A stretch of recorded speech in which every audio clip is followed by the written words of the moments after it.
ګرانو کتونکو السلام علیکم.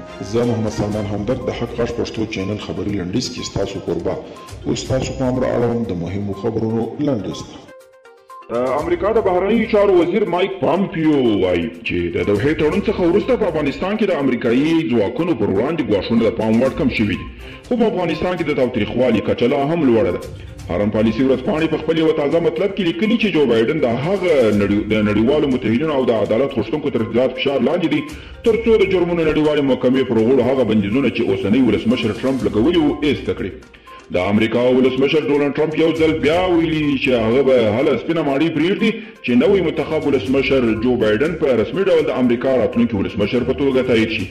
د امریکا انصاف وزارت د مرګ سزا عملي کولو دپاره د ډزو او زهرجن ګیس د استعمال اجازت ورکړی دی. د ایران د میزایلو پروګرام د مرستې په سر امریکا په چینایي او روسي کمپنیو بندیز اعلان کړی دی.